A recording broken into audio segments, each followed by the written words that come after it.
আসসালামু আলাইকুম, আমি মোহাম্মদ ইকবাল হোসেন। আমার এই টিউটোরিয়ালে আপনাদের স্বাগত। আজকের টিউটোরিয়ালে আমি আলোচনা করব গাণিতিক যুক্তি। গাণিতিক যুক্তির একটি গুরুত্বপূর্ণ টপিক মৌলিক সংখ্যা। মৌলিক সংখ্যাকে ইংরেজিতে বলা হয় প্রাইম নাম্বার। আজকে আমি প্রাইম নাম্বার বা মৌলিক সংখ্যা নিয়ে কথা বলবো। 30তম বিসিএস প্রিলিতে একটি এমসিকিউ এসেছিল, নিচের কোনটি মৌলিক সংখ্যা।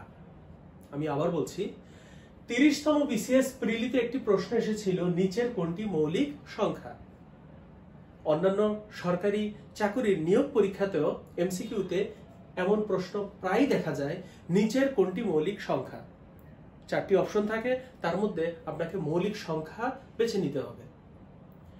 মৌলিক সংখ্যা হচ্ছে সেসব সংখ্যা যাদেরকে 1 এবং ওই সংখ্যা ব্যতীত অন্য কোনো সংখ্যা দ্বারা নিঃশেষে ভাগ করা যায় না। আমি আবার বলছি, মৌলিক সংখ্যা হচ্ছে তারাই যাদেরকে 1 এবং ওই সংখ্যা দ্বারাই কেবল নিঃশেষে ভাগ করা যায়। 1 এবং ওই সংখ্যা ছাড়া অন্য কোনো সংখ্যা দ্বারা নিঃশেষে ভাগ করা যায় না। 30তম বিসিএস এর প্রশ্নটি হচ্ছে, নিচের কোনটি মৌলিক সংখ্যা। অপশনে ছিল 91, 87, 63, 59। এর মধ্যে দেখেন 91, আমরা জানি 7 13 91, তার মানে 91 7 দিয়ে ভাগ যায়, 13 দিয়ে ভাগ যায়। 87 3 দিয়ে ভাগ যায়। কেন? কোন একটা সংখ্যা 3 দ্বারা ভাগ যায় কিনা তা বোঝার উপায় হলো ওই সংখ্যার যে ডিজিট আছে যোগ করে দেবেন। যেমন 8 এবং 7 যোগ করলে 15। 15 যেহেতু 3 দ্বারা ভাগ যায়, তাহলে 87ও 3 দ্বারা ভাগ যাবে। আমি আবার বলছি, কোন একটি সংখ্যা 3 দ্বারা ভাগ যায় কিনা সেটা বোঝার উপায় হলো ওই সংখ্যার মধ্যে যে ডিজিট আছে, ডিজিটগুলোকে যোগ করে দেবেন। যোগফল যদি 3 দ্বারা ভাগ যায়, তাহলে মেইন সংখ্যাটিও 3 দ্বারা ভাগ যাবে। এক্সাম্পল 87। 87 দুইটি ডিজিট হচ্ছে 8 এবং 7। 8 এবং 7-এর যোগফল 15। 15 3 দ্বারা ভাগ যায়, তাহলে 87ও 3 দ্বারা ভাগ যাবে। এরপর 63 এখানে দেখতে পাচ্ছেন 6 এবং 3। 6 এবং 3 যোগ করলে 9 হয়। 9 3 দ্বারা ভাগ যায়, অর্থাৎ 63ও 3 দ্বারা ভাগ যাবে। তাহলে আপনাদেরকে অলরেডি আমি এক্সপ্লেইন করে দিলাম, 91, 87, 63 এই তিনটি সংখ্যাই কোনো না কোনো সংখ্যা দ্বারা বিভাজ্য হচ্ছে। যেমন 91 7 দ্বারা বিভাজ্য, 87 3 দ্বারা বিভাজ্য, 63 3 দ্বারা বিভাজ্য। তাহলে 30তম বিসিএস প্রিলিতে আসা প্রশ্নটির কারেক্ট উত্তর হবে 59। 59 হচ্ছে মৌলিক সংখ্যা, দ্যাট ইজ 59 হচ্ছে কারেক্ট উত্তর। এখন আপনাদেরকে আমি 1 থেকে 100 পর্যন্ত যে 25টি মৌলিক সংখ্যা আছে, সেই 25টি মৌলিক সংখ্যা সম্পর্কে বলব। আমি আবার বলছি, 1 থেকে 100 পর্যন্ত মৌলিক সংখ্যা আছে 25টি। পরীক্ষা প্রশ্ন আসতে পারে, 1 থেকে 100 পর্যন্ত কয়টি মৌলিক সংখ্যা আছে? উত্তর 25টি। 1 থেকে 50 পর্যন্ত মৌলিক সংখ্যা 15টি। 1 থেকে 40 পর্যন্ত মৌলিক সংখ্যা 12টি। 50 থেকে 100 পর্যন্ত মৌলিক সংখ্যা 10টি। এখন আমি 1 থেকে 100 পর্যন্ত 25টি মৌলিক সংখ্যা সম্পর্কে আপনাদেরকে বলবো। আর এটি মনে রাখার জন্য একটি টেকনিকও বলবো। টেকনিকটি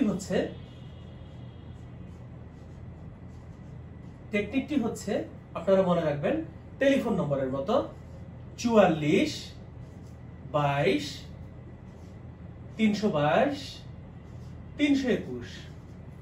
আমি আবার বলছি, একটা টেলিফোন নম্বরের মতো 44 22 322 321।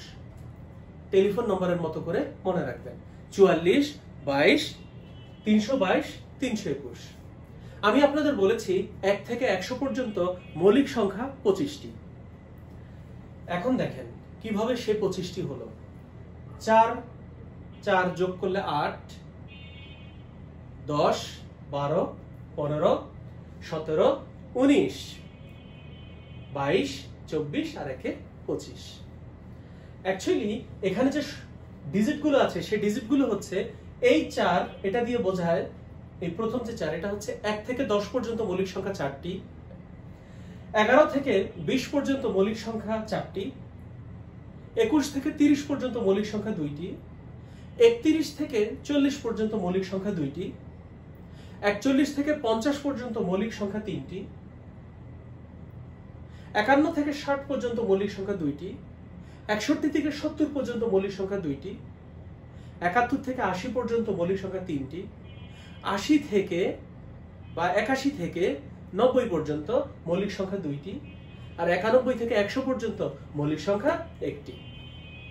এখন আপনাদেরকে আমি 1 থেকে 100 পর্যন্ত যে 25টি মৌলিক সংখ্যা আছে সেই 25টি মৌলিক সংখ্যা লিখে দেব।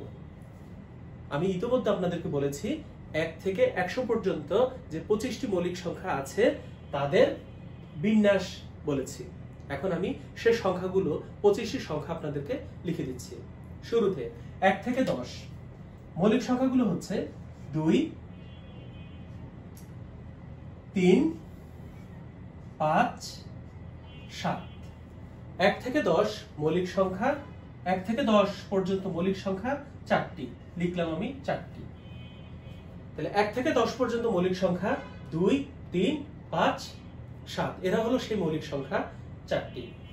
এবার 11 থেকে 20 মৌলিক সংখ্যাগুলো লিখছি 11, 13, 17, 19, 4টি।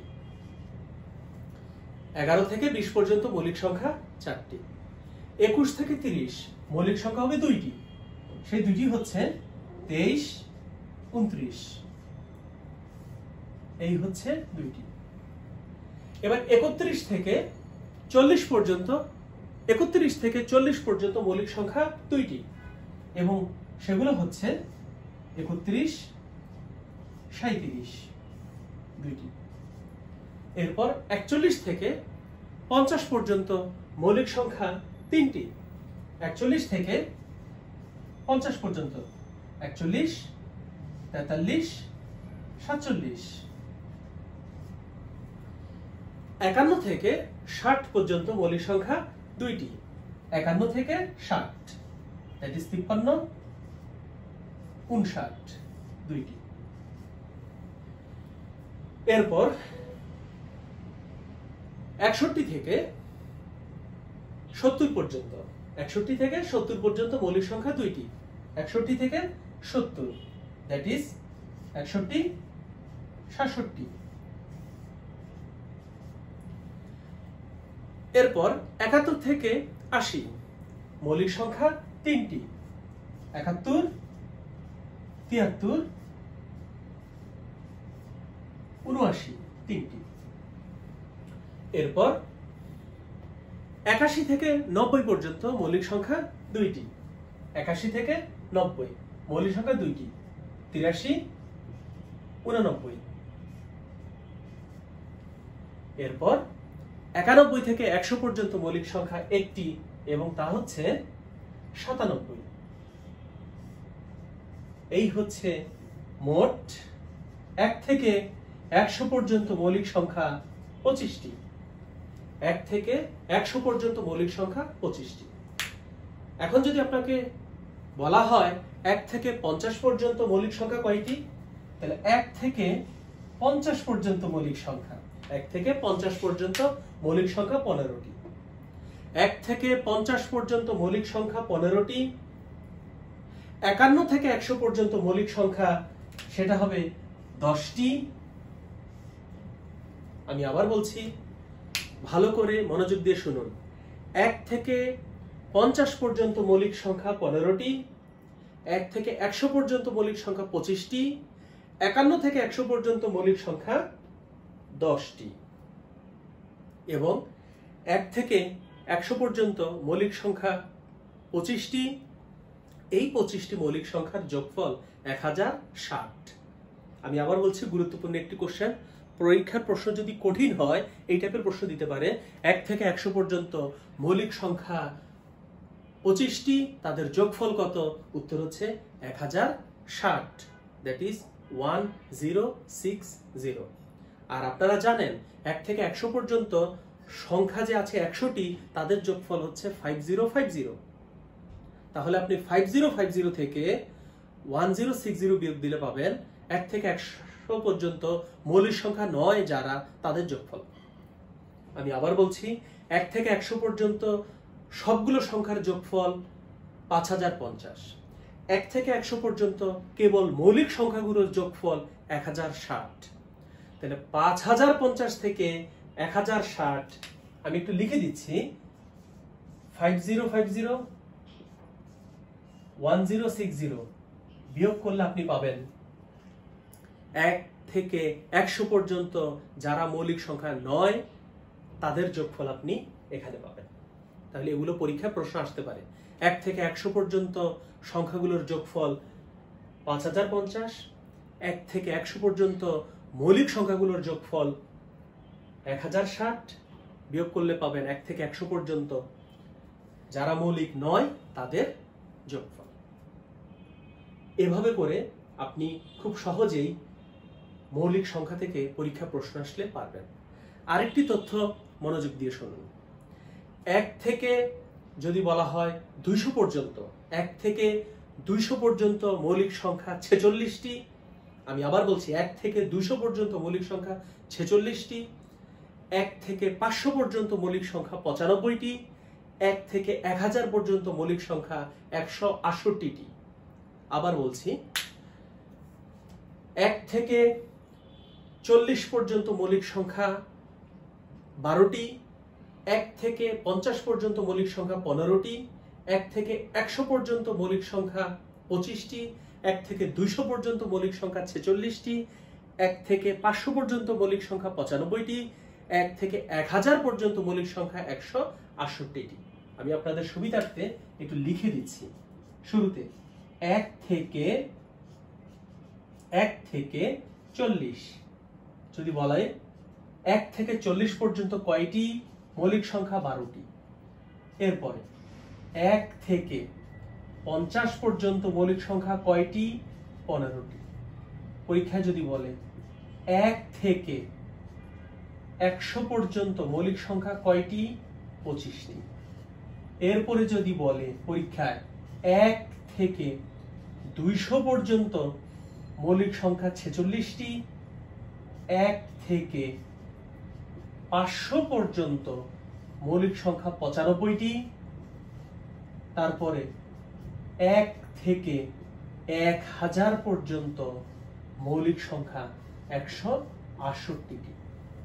যেহেতু দিন দিন পরীক্ষার প্রতিযোগিতা আরো কঠিন হচ্ছে, অনেক ক্যান্ডিডেট কিন্তু পোস্ট সংখ্যা সে অনুযায়ী বাড়ছে না, তাহলে আপনাকে একটু বেশি স্টাডি করতে হবে। তাহলে 1 থেকে 40 পর্যন্ত মৌলিক সংখ্যা 12টি, তার প্রমাণ এখানেই আছে। 1 থেকে 40 পর্যন্ত 12টি, দেখেন 4 যোগ 4 যোগ 2 যোগ 2 দ্যাট ইজ 12। 1 থেকে 50 পর্যন্ত মৌলিক সংখ্যা 15টি, এখানে দাগানো আছে। 1 থেকে 100 পর্যন্ত মৌলিক সংখ্যা 25টি, সেটা আমি দেখাইছি। 1 থেকে 200 পর্যন্ত তাহলে 46টি। আবার পরীক্ষায় এমন কোশ্চেন হতে পারে যে 101 থেকে 200 পর্যন্ত কয়টি, সেক্ষেত্রে আপনি 46 থেকে 25 বাদ দিলে যে 21 পান, সেটি হবে 101 থেকে 200 পর্যন্ত কয়টি মৌলিক সংখ্যা আছে। আমি আবার বলছি, 101 থেকে 200 পর্যন্ত মৌলিক সংখ্যা আছে 21টি। কিভাবে পেলাম 21? 46 থেকে 25 বাদ দিলে 21 পাওয়া যায়। 1 থেকে 500 পর্যন্ত মৌলিক সংখ্যা 95টি। 1 থেকে 1000 পর্যন্ত মৌলিক সংখ্যা 168টি। পরীক্ষা যদি বলে 501 থেকে 1000 পর্যন্ত মৌলিক সংখ্যা কয়টি, সেক্ষেত্রে আপনি 168 থেকে 95 বিয়োগ দিলে আপনি উত্তর পেয়ে যাবেন। পরীক্ষা যদি বলে 201 থেকে 500 পর্যন্ত মৌলিক সংখ্যা কয়টি, সেক্ষেত্রে 95 থেকে 46 বাদ দিলে আপনি রেজাল্ট পাবেন। আমার আজকের যে আলোচনা, এই আলোচনাটুকু যদি আপনি মনে রাখতে পারেন, তাহলে মৌলিক সংখ্যা থেকে পরীক্ষায় যে যে প্রশ্ন আসবে আপনি পারবেন। আরেকটি কথা বলে নি, 1 মৌলিক সংখ্যা নয়, মৌলিক সংখ্যা শুরু হয় 2 থেকে। 1 মৌলিক সংখ্যা নয়, মৌলিক সংখ্যা শুরু হয় 2 থেকে। যেসব সংখ্যার শেষে 0 আছে, যেসব সংখ্যার শেষে 0 আছে বা 5 আছে, তারা 5 দ্বারা বিভাজ্য, তারা মৌলিক সংখ্যা নয়। যেসব সংখ্যার কথা বলেছি, মানে 2 ডিজিট, 3 ডিজিট, 4 ডিজিট, 5 ডিজিট, শেষ ডিজিটটা দেখবেন 0 অথবা 5 কিনা। যদি হয় সেটা 5 দ্বারা বিভাজ্য, সেটি মৌলিক সংখ্যা নয়। কোন একটা সংখ্যা মনে করেন অনেক বড়, শেষ 2 ডিজিট যদি 4 দ্বারা বিভাজ্য হয়, তাহলে পুরো সংখ্যাটি 4 দ্বারা বিভাজ্য। যেমন 1971, 1971 শেষে আছে 71, 71 4 দ্বারা নিঃশেষী বিভাজ্য নয়, অর্থাৎ 1971 4 দ্বারা নিঃশেষী বিভাজ্য নয়। এটা মনে রাখবেন। তার মানে যেমন মনে করেন 1952, আমি আবার বলছি 1952। এখন দেখেন এই যে 52 4 দ্বারা নিঃশেষী বিভাজ্য, তাহলে 1952 4 দ্বারা নিঃশেষে বিভাজ্য হবে। আর আপনাদের কাছে শিখিয়ে দিয়েছি কোন একটি সংখ্যা 3 দ্বারা বিভাজ্য কিনা সেটা বোঝার জন্য ওই সংখ্যায় যতগুলো ডিজিট আছে যোগ করে দেন। যোগফল যদি 3 দ্বারা বিভাজ্য হয়, তাহলে সংখ্যাটিও 3 দ্বারা বিভাজ্য হবে। এভাবে করে কোন একটি সংখ্যা 3 দ্বারা, 4 দ্বারা, 5 দ্বারা বিভাজ্য কিনা, 9 দ্বারা, 8 দ্বারা বিভাজ্য কিনা, এগুলো অবশ্যই আপনারা পড়বেন। তাহলে আপনি পরীক্ষায় মৌলিক সংখ্যা আইডেন্টিফাই করতে পারবেন। মৌলিক সংখ্যা অবশ্যই আপনাকে স্টাডি করতে হবে, কারণ প্রিলিতে মৌলিক সংখ্যা থেকে প্রশ্ন আসতে পারে। আজকে এ পর্যন্তই। ভালো থাকবেন, সুস্থ থাকবেন। আসসালামু আলাইকুম।